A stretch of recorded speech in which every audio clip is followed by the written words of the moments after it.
Fala aí pessoal, tudo bem? Vamos iniciar mais um acompanhamento aqui. Vamos falar sobre o Rura 11, que é o outro Fiagro que eu faço acompanhamento mensal aqui, que é o Fiagro do Itaú. E no mês passado eu falei a questão que ele tá com recurso de caixa, muito em caixa ainda. Ele reduziu um pouquinho do caixa, mas continua com muito caixa.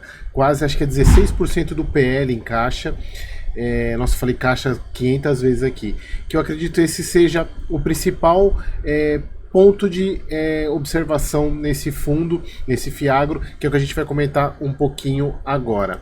Bom, vamos lá. Então, pessoal, falando sobre o nosso Rura 11, ele é o Fiagro do Itaú, aqui dezembro, né? Como vocês podem ver, dezembro. Deixa eu até colocar aqui na minha setinha, porque aqui a gente, agora como eu consegui mudar, eu já consigo mostrar a setinha aqui para vocês. Então, ele é CDI, a taxa dele CDI mais 3, esse é o core dele, mas ele está com CDI 4. E aí só um ponto que é importante da gente observar, pessoal, que é uma coisa que me chama a atenção pro lado negativo, que aqui no final, eu já fui aqui pro final só para mostrar para vocês esse ponto. Ele tem taxa de administração de 1% e cobra taxa de performance em 20% que exceder CDI mais 1. Legal essa taxa, né? Para mim é meio absurdo, mas é bancão, é Itaú, não tem muito o que fazer, ou investe ou aceita. Mas esse Fiagro, para mim, está se mostrando um dos melhores do mercado e me interessou muito. O problema é que ele está caro, como vocês vão ver daqui a pouco. Ele teve pagamento de 0,10, continua pagando 1% ao mês, mesma coisa do mês passado. Mas aqui, olha só, ele teve uma variação de 2,3% na cota.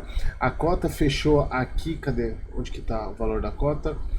Não está mostrando aqui. Aqui, olha só, chegou quase R$11 a cota do Rura 11. Agora, ela, nesse momento que eu estou gravando, ela acho que ela fechou em 10,55, deu uma queda boa, então ela veio para cá mais ou menos, né? Não, na verdade ela veio para cá, né? Ela veio para cá, ela deu uma queda. Não, na verdade aqui, né? Mais ou menos por aqui. Caiu bem já. Algumas pessoas estão falando que foi em fato que essa cota caiu exatamente por causa dessa proporção de caixa que ele ainda tem, que está rendendo a CDI. Então esse é um ponto que a gente tem que observar. Olha só, ele deu uma reduzida no caixa, que foi, aqui a gente consegue ver pelo próprio resultado da parte de financeira do fundo, mas ainda tem bastante caixa. Nossa, eu acho que eu falei, mas vou parar de falar caixa. Resultado 16,2, distribuiu 16 milhões. Aqui, o que eu falei para vocês, aqui ele estava com 70, acho que estava com 79% no último relatório, se eu não me engano, subiu para 84% de alocação, ou seja, ainda tem 16% naquele Czinho, mas ainda é muita coisa, A taxa spread médio, CDI mais 4,1, acima do que ele colocou de guidance e bem acima da taxa de performance, né? Então, a gente observando aqui um ponto que eu venho falando para vocês aqui, que é a questão principalmente dos Fiagros, que é a questão, ele tem uma explicação depois sobre cada um dos setores que eu gostaria que o Snag fizesse, mas não faz ainda, que é explicação de cada um das culturas, que eu venho falando para vocês principalmente nos vídeos sobre Fiagro, da questão da quebra de safra da soja pro ano que vem, para esse ano de 2014, o que vai deixar baixar, na verdade vai prejudicar o agro esse ano, né? Mas algumas pessoas já estão colocando não tanta quebra assim, porque choveu bastante agora, tem chovido bastante agora em janeiro, choveu em dezembro, então a gente ainda vai acompanhar durante esses próximos meses, mas ele não tem tanta exposição à soja assim. A maior exposição dele é a parte de açúcar e etanol, também com o produtor rural de grãos, que aqui a gente tem milho, soja, basicamente, algodão, tem defensivo agrícola. Então são essas maiores proporções, as exposições do fundo. Tem uma grande presença no Mato Grosso, que é onde a gente vai provavelmente ter a maior quebra de safra do ano, mas a gente vai acompanhar o fato de ele ter mais açúcar e álcool também, mas não tanto quanto o KNCA, ele é bem mais diversificado. A carteira desse Fiagro é bem interessante. Aqui a parte que eu falei para vocês que eu gostei muito quando eu analisei a primeira vez, que é a grande proporção da parte de garantia que é em alienação fiduciária de terras, que é o melhor tipo de garantia que a gente pode ter. 52 devedores, aumentou um devedor.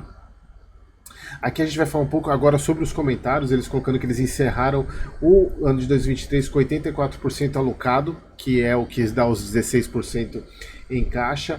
Tiveram 3 operações agora em dezembro, uma revenda agrícola do Mato Grosso e uma estrutura pulverizada de recebíveis com boa subordinação protegendo a carteira, uma usina de açúcar e etanol no interior do estado de São Paulo com garantia de terras e recebíveis e uma outra usina de açúcar e álcool no estado do Mato Grosso, que eles já possuíram em carteira, mas fizemos uma alocação em uma nova operação. Então, na verdade, eles só alteraram a questão do CRI, mas então não muda a questão de devedor. Então, eles agora aumentaram um devedor, 52, em 18 diferentes segmentos ou culturas, o que deixa esse fundo bem diversificado. Aí eles colocam aqui: seguimos no processo de alocação da carteira em decorrência dos recursos da última captação. Eles falam que a nossa expectativa é finalizar o mês de janeiro com cerca de 95. A gente já está. Vamos ver se isso aqui vai se cumprir, porque a gente já está falando agora no dia 16. Eu estou gravando esse vídeo no dia 16.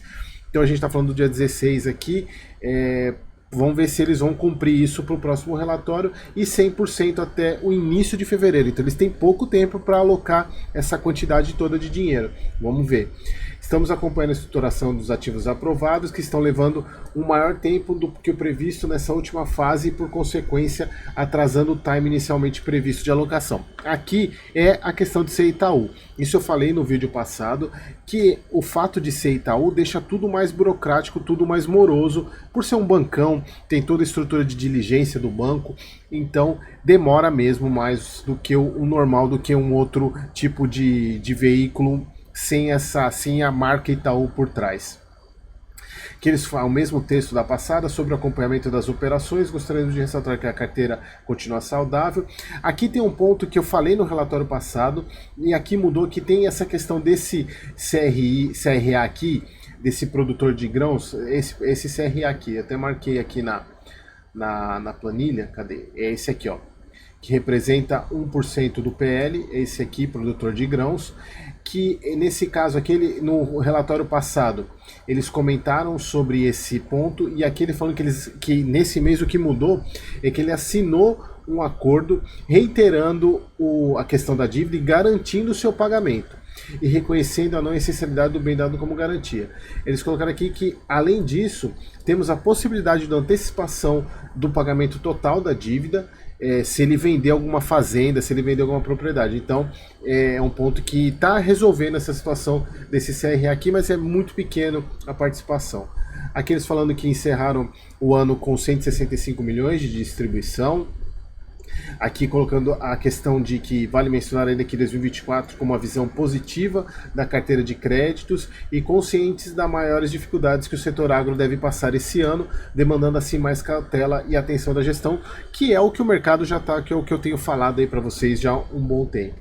Aqui aumentou bem o número de cotistas, se eu não me engano acho que era 53 no relatório passado, foi para 56. Aqui o que eu falo para vocês, que eu gosto bastante desse tipo de comentário, o Risa também faz muito bem isso. O Risa Terrax. Aqui falando sobre a parte de soja, ó, a queda dos preços do último mês ocorreu diante de uma condição mais benéfica para as chuvas na América do Sul durante a segunda quinzena de dezembro. Então é isso que eu falei, provavelmente já deve ter mudado um pouco essa perspectiva, mas olha só, eles ainda têm a perspectiva de 153 milhões de toneladas de soja para 2023-2024. Se eu não me engano, a safra de soja de 2022-2023 foi 154 milhões. Então eles estão esperando não ultrapassar e também não ter a quebra que a gente está imaginando ter, mas de fato vai ficar menor, inclusive, que a produção desse ano, que é a expectativa deles, é o que a gente vai acompanhar durante esse ano.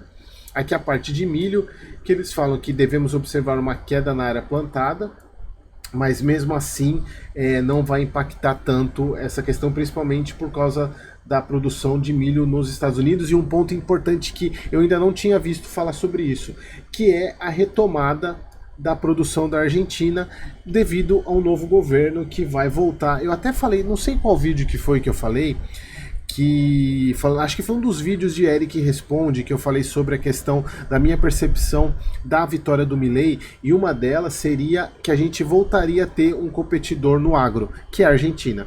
E isso é benéfico para os dois, porque um vai impulsionar o outro, e isso é muito bacana. Então aqui mostrando inclusive que deve voltar a produzir 50 milhões de toneladas de milho para esse ano. Algodão não tem muito o que falar, a parte de produção de grãos, boi gordo, açúcar, etanol, nem essa parte aqui. Mas o que eu queria mostrar, que eu não falei no relatório passado e me passou despercebido e eu queria trazer, que são esses 3 CRAs aqui: produtor rural algodão e grãos e produtor rural de grãos, que eu acredito, que eu acho que é o único fiagro que tem como indexador o dólar. Olha só que bacana. É uma diversificação que eu não tinha visto ainda, de CRA indexado ao dólar. Isso eu não tinha reparado. Para mim, acho que deve ser o único fiagro que tem isso, esse CRA, ou talvez o único ativo nesse segmento que tenha esse indexador com dólar. É praticamente, se a gente pegar aqui e somar esses, dá mais ou menos 6% do PL. Bem legal isso, né? Então é bem interessante, porque acaba tendo uma diversificação a mais nesse fundo também. Que mais aqui? Então era só a parte de administração. E aí, pessoal, só para a gente fechar aqui, que eu falei que ele precisa alocar essa posição de caixa para poder. Vamos ver se isso acontece até o início de fevereiro, que foi o que ele comentou. Vejo um fundo com um baita fiagro, porém tá caro, e ele está mais caro. E eu vou esperar, até me interessei em colocar um pezinho aí, mas a minha visão é esperar a próxima emissão para ver se ele cai de cotação, para poder ter janela de oportunidade. Mas aí eu volto a falar com vocês. Espero vocês no próximo vídeo.